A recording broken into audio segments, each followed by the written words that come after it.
প্যা প্যা প্যা প্যা।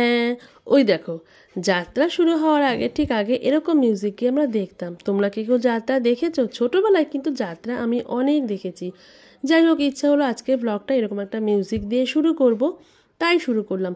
ও হ্যাঁ, যেটা বলার, আমার প্রত্যেকটা ব্লগে যেটা বলে থাকি, হ্যালো বন্ধুরা, ওয়েলকাম আমার ডিজিটাল ডায়েরিতে আমার সকল বন্ধুদের। আশা করি তোমরা সবাই ভালো আছো, তোমাদের ভালোবাসায় আমিও ভালো আছি। আর আজকের ব্লগটা দেখতে পাচ্ছ, শুরুতেই নানান রকম খাবারের দোকান, আর তোমরা ইতিমধ্যেই এই জায়গাটার সঙ্গে পরিচিতি হয়ে গেছে তোমাদের, কারণ এটা হলো দত্তপুকুরের রাসমেলা। দত্তপুকুর রাসমেলা নিয়ে আমি বিগত দিনে বেশ 2-3টে ব্লগ দিয়েছি, কিন্তু এটা তো না দিলে হবেই না, কারণ এটার মধ্যে রয়েছে আমার বাপি আর মায়ের রাসযাত্রা গমন। তো দেখতে থাকো, সাথে থাকো বন্ধুরা। আর এই দত্তপুকুর রাসমেলায় যে কী মারাত্মক ভিড় হয় বন্ধুরা, কি বলবো। একবার যদি তোমরা কেউ এসে দেখো তাহলেই বুঝতে পারবে। আর যেটা বলার, তো প্রথম দিকে এত ভিড় হয়, মাকে নেওয়ার রিস্ক আমি এতটুকু দেখাইনি। তো শেষের দিকে যখন ভিড়টা একটু হালকা কম ছিল, আর আমি সম্ভবত গেছিলাম সোমবারে, আমার ঠিক এখন খেয়ালও নেই আমি কবে গেছিলাম, কারণ প্রায় 1 মাস পরে গিয়ে আমি এই ব্লগটা আজকে এডিট করতে বসেছি। আর এদিকে দেখো কীর্তন শুরু হয়েছে, আর এই যে দেখো আমার মাও বসে 2 হাত তুলে গৌর গোবিন্দ নিতাই করছে। তো বন্ধুরা, মায়ের সঙ্গে আমার সঙ্গে কীর্তন দেখো আর শুনতে থাকো।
আর এদিকে দেখো বাপিও চলে এসেছে মেলাতে, কারণ বাপিকে আমি বলে দিয়েছিলাম যে আমি কিন্তু মাকে নিয়ে আসছি, কিন্তু নিয়ে যেতে পারবো না, কারণ তখন তো প্রায় অন্ধকার হয়ে যাবে। তাই বাপি চলে এসেছে মাকে নেওয়ার জন্য। তো আমি বললাম, বাপি এখানে কতক্ষণ দাঁড়িয়ে থাকবে? ওই দেখো একটা চেয়ার আছে, তুমি ওখানে গিয়েই বসো। তো বাপি যথারীতি তাই করলো, আস্তে আস্তে গুটি গুটি পায়ে ওখানে গিয়েই বসে পড়লো।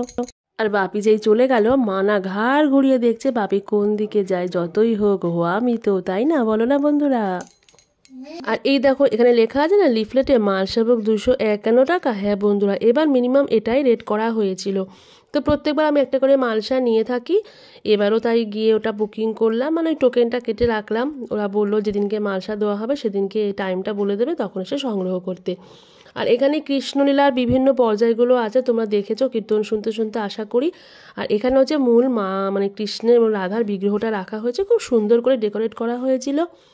আর 2জন বসেছিলেন, ওরা কন্টিনিউ ওই সবার মাথায় যে তিলক চন্দন দেওয়া হয় সেটা করে যাচ্ছিলেন। তো ভীষণ ভালো লাগে একটা এখানে আসলে, সত্যি কথা বলতে কি একটা ধার্মিক মানে মনের মধ্যে একটা ধার্মিক ভাবের প্রকাশ পায়। যতই আমরা নাচানাচি গানাগানি করি না কেন, কীর্তনে আসলে একটা দেখবে তোমার ভেতর থেকে একটা, অন্তর থেকে একটা ধর্মের একটা চলেই আসে। আর আমাদের ছোটোবেলায় আমরা টিভিতে না মহাভারত দেখতাম। তোমরা কি কেউ দেখেছো মহাভারত? কমেন্ট করে জানিও। সেই মহাভারতের মধ্যে যখন কৃষ্ণের বিভিন্ন লীলাগুলো দেখানো হতো, সেগুলোই মনে পড়ে যাচ্ছে। সেই বকাসুর বধ, তারপরে কালিয়া দহন, বিভিন্ন রকমের যে পর্যায়গুলো ছিল কৃষ্ণের, ছোটো ছোটো ছোটো গল্পগুলো। তাই মাঝে মাঝে ভাবি যে আমাদের মেয়েরা তো, মানে ছেলে মেয়েরা তো এগুলো কিছুই দেখলো না, রামায়ণ মহাভারত কিছু জানতেই পারলো না। তো যেটুকুই স্কুলে খুব মানে সামান্য একটুখানি পড়ানো হয়, ওটুকুই ওরা জানে বা বুঝে। কিন্তু কৃষ্ণের যে এতগুলো গল্প আমরা মানে ছোটোবেলা থেকে এই মহাভারতের মাধ্যমে তো জানতে পেরেছি, ওরা কিন্তু সেটুকুও জানে না। আর ওদের সত্যি কথা বলতে গিয়ে, আমি ছোটোবেলায় মা যখন কীর্তনে যেত, আমার বাপের বাড়ি দেগঙ্গায় ছিল, ওখানে কীর্তন হতো বেশ বড় করে, এবং এখনও হয় স্টিল নাও। তো মায়ের সঙ্গে যেতাম, ভীষণ ভালোবাসতাম। আর আমাদের ছেলে মেয়েদের মধ্যে কোনো আগ্রহই দেখি না, কীর্তন শুনতে আমি যাই কিন্তু ওরা মুখ ভ্যাংচায়। যাই হলো, এ দেখো এখানে অজাসুর বধ, তো বিভিন্ন রকম বকাসুর, অজাসুর, আরও কত রকম সুর ছিল। তারপরে তোমার কালিয়া দহন, যে যমুনা নদীতে নেমে বড় যে কালিয়া সাপকে যে দহন করেছিল, নানান রকম, সত্যি সব মানে টুকরো টুকরো গল্পগুলো বেশ মনে পড়ে যাচ্ছে। তো বেশিক্ষণ আর থাকবো না, প্রায় সন্ধে হতে যাচ্ছে, মাকে নিয়ে ফিরতে হবে বন্ধুরা। আর ওই যে বললাম যে আমার মা ছোটোবেলা থেকে দেখেছি মাকে ভীষণ কীর্তন শুনতে, মা সারাদিন মানে অক্লান্ত পরিশ্রম করতো সকাল থেকে, কিন্তু ঠিক একটা টাইম মা বার করে নিত, সন্ধ্যের পরে মা চলে যেত কীর্তন শুনতে। আমাদের 3 বোনকে খাইয়ে দাইয়েও দেখেছি অনেক সময় মাকে যেতে, বেশ রাত করে মা ফিরতো। আর সেই আমার বাড়ির পাশে কীর্তন হচ্ছে আর মা শুনতে পাচ্ছে না। যদিও আমার বাড়ির থেকে তোমরা জানো কীর্তন শোনা যায়, কিন্তু চোখে দেখা একটা চাক্ষুষ একটা বেশ অন্যরকম একটা ফিলিংস হয়। তো সেজন্যই মাকে আজকে নিয়ে আসলাম। মার কতটুকু ভালো লাগছে আমি জানি না, ওটুকু আনন্দ দিতে পারলেই নিজেকে কোথাও যেন একটা বেশ নিজের বেশ আনন্দ পাওয়া যায়। তো একটা জিনিস আমার ভালো লাগেনি, যেটা হচ্ছে যে যেখানে কীর্তন হচ্ছে আর ঠিক তার সামনেই যেন বন্ধুরা মানে মানে বিভিন্ন ননভেজ আইটেমগুলো এখানে বিক্রি হচ্ছিল। জানি না তোমরা সবাই আমার সঙ্গে সহমত হবে কিনা, কিন্তু এটা ঠিক আমি মন থেকে মেনে নিতে পারিনি। অন্তত একটু সাইড করে করা উচিত ছিল আমার মনে হয়। ঠিক কীর্তনে ঢোকার মেন যে এন্ট্রান্স, সেখানেই দেখলাম যে চারিদিকে ননভেজ আইটেমের দোকান। তো কী করবো, মাকে নিয়ে এসেছি তো কিছু তো খাওয়াতে হবে, তো মা তো বেশি হাঁটতে পারে না। আমিও তো তাড়াতাড়ি করে ঠিক কীর্তনের মেন গেটের সামনে একটা চেয়ারে মাকে বসিয়ে দিলাম। সেখানে দেখলাম একটা জায়গায় মোমো বিক্রি হচ্ছে, একটা জায়গায় ঘুগনি বিক্রি হচ্ছে। তো বাপিকে বললাম যে কিছু খেয়ে নাও এখান থেকে, তারপর তো গুটি গুটি পায়ে যেতে হবে, কারণ তোমরা দেখে বুঝতে পারছো চারিদিকে লাইট, আর দেখো আকাশটা পুরো অন্ধকার। তার মানে প্রায় এখন সন্ধ্যে নেমে রাতের দিকে চলছে। আর মা ঠান্ডা লেগে যাওয়ারও ভয় আছে, বেশিক্ষণ থাকবো না। তো তাড়াতাড়ি করে মাকে আর বাপিকে কিছু খাইয়ে দাইয়ে নিয়ে বাড়ি চলে গিয়েছিলাম।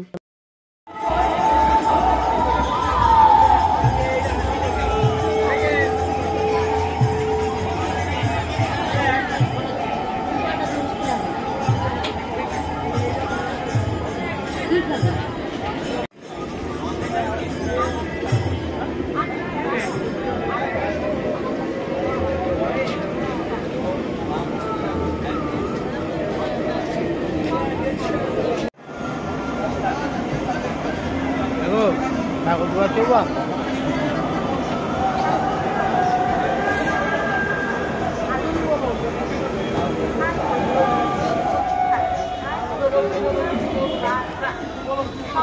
Oh, kau cepat ni.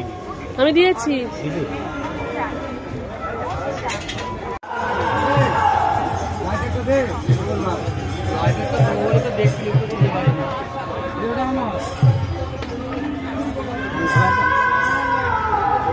তুমি খাও, মাকে পরে দেবে, মাটা খা, গরম গরম খাও।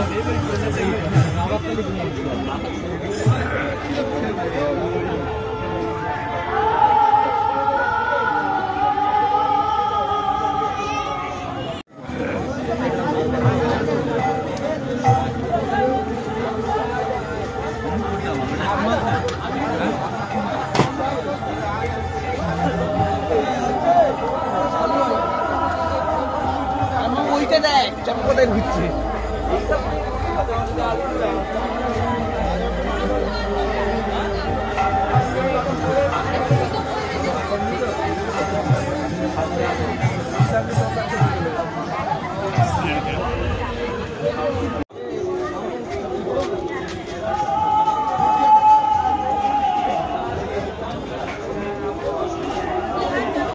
ইচ্ছা ছিল মাকে নিয়ে একটু যদি আশেপাশে টুকটাক দু একটা স্টেশনারির দোকান বা কোনো দোকানে ঘুরতে যাওয়া যায়, বেশ ভালো হবে। কিন্তু না, আজকাল সত্যি কথা বলতে কি, শরীর ভালো না থাকলে কিছুই বোধহয় ভালো লাগে না, সেটাই মাকে দেখে বোঝা যায়। ওইটুকু এসেছে, কীর্তন শুনেছে, বাইরে বসে পড়েছে, একটু টুকটাক খেয়েছে, খেয়েই বলছে আমাকে বাড়িতে নিয়ে চল, আমার ভালো লাগছে না। আর এই মা আগে কী ছিল সত্যি ভাবলেও মানে কেমন খারাপ লাগে। আমরা 3 বোন সবসময় একই কথা বলি যে মা আগে কী ছিল আর এখন কী হয়ে গেল বল। তো এবার বন্ধুরা কী বলবো, ফিরে আসা ব্লগটা অনেকদিন ধরে ভাবছি মানে এডিট করব। দেখো আমি এখন এডিট করছি, কি ফাস্ট বলে যাচ্ছি, যা মনে আসছে সেটাই তোমাদের সঙ্গে আমি শেয়ার করে যাচ্ছি। আশা করি তোমাদের এটাই ভালো লাগবে। ভালোবাসা দিয়ে আমার ব্লগটা দেখো, অবশ্যই কমেন্ট করো, শেয়ার করতে বলবো না, একটু লাইক দিও, কমেন্ট করো, এটুকু সাপোর্ট করলে আমি মানে নিজেকে অনেক ধন্য মনে করি। তোমাদের ভালোবাসায় আজকে অনেকটা এগিয়ে গেছে। আশা করি তোমাদের ভালোবাসা আমি পুরো দমে পেয়ে যাব। তো বন্ধুরা আর বড় করলাম না, এবার যেটা বলার, হ্যাঁ দেখো কীভাবে নিয়ে আসলাম, দেখলাম আসবার সময় মেন গেটটা পুরো আটকে দিয়েছে, খুব মানে চিন্তা লাগছিলো। তো বাপিকেই বললাম, বাপি তুমি একটা ভ্যান ডেকে নিয়ে এসো। তো বাপি ভ্যানটা ডেকে নিয়ে আসো, তারপর মাকে ওঠালাম, মাকে বেশ ভালো করে জাপটে ধরিয়ে নিয়েছিলাম, কারণ ভয় লাগে মা যদি পড়ে যায়। আর দেখো এখান থেকে আমার বাড়িটা না একদম একটুখানি, তুমি দেখলেই বুঝতে পারবে, ঠিক বাড়ির মুখে, মানে যেখানে মেলাটা হয় আর যেখানে আমার বাড়ি মাঝখানে একটা মানে কী বলবো তোমাদের, 15 থেকে 20টা স্টেপ ফেলে আমার বাড়ি চলে যাওয়া যায়। কিন্তু মা তো যেহেতু হেঁটে যেতে পারবে, তাই ভ্যানটা নয়, আমরা তো সবসময় এখানে হেঁটেই। তো বন্ধুরা ভিডিওটা আর বড় করলাম না, তোমরা যেভাবে আমাকে সাপোর্ট করছো, সাপোর্ট করে যেও, আমার পাশে থেকো, আর তোমাদের জন্য রইলেও অবশ্যই আমার অন্তর থেকে অনেক ভালোবাসা। টাটা, বাই বাই, শুভরাত্রি।